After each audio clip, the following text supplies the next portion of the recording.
Thank you for joining me today, Larry Haskell, running for another term as Spokane County Prosecutor. Thank you for making the time to come down. And we have the tea, but I have the questions for you here in your campaign.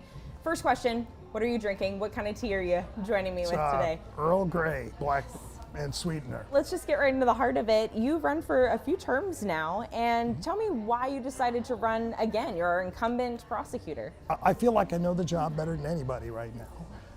I took over for... Well, you've been in it since 2014, right? Well, 2014, I took office on 1/1/15, and a third term, a final term. I'm getting a little older, and I want to have some life on the backside, and of course, we're not guaranteed anything tomorrow, much less 4 years from now. It came out in this past year that your wife's made racist comments. So I want to ask you, how has your wife's racist comments compromised the prosecutor's office? Well, I think everybody was shocked, but at first, but I think it was because, why didn't I know that?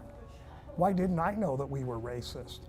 People started to second guess themselves, and especially the newer ones. People that have known me for a long time or that were in the office already when I got here in 1998, they're like, that's a lot of noise. They didn't see any racism, and so now we're being accused of being racist.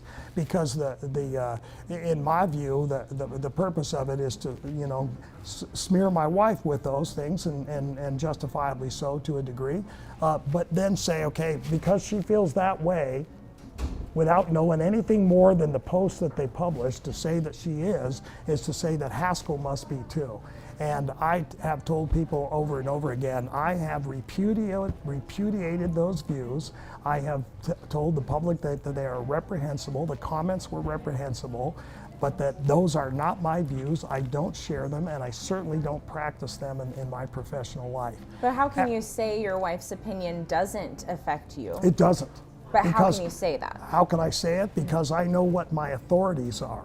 And my authorities are the Constitution of the United States, the Constitution of the State of Washington, the statutory scheme, the rules of evidence, the rules of professional conduct, and I'm not putting my bar license on the line simply because of a view that somebody else has, even if it's my wife. If you're reelected, what are some changes that you might want to bring? Are there any changes you'd like to bring to the prosecutor's office? We suffer from a management standpoint and a communication standpoint by being in many buildings.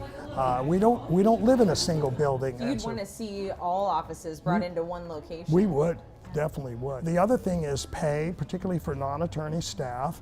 It's very low. Well, thank you so much, Larry, for sitting down and chatting with me over tea. Good luck on the rest of your campaign. Thank you very much. Yeah. And that was just a snippet of Amanda's conversation with Haskell. You can watch the entire interview on the KREM 2 YouTube page. And the rest of this week, we will hear from the remaining 3 prosecuting attorney candidates, so make sure and tune in tomorrow at 4 o'clock and at 6 o'clock. And we will share Amanda's conversation tomorrow with Stephanie Olson.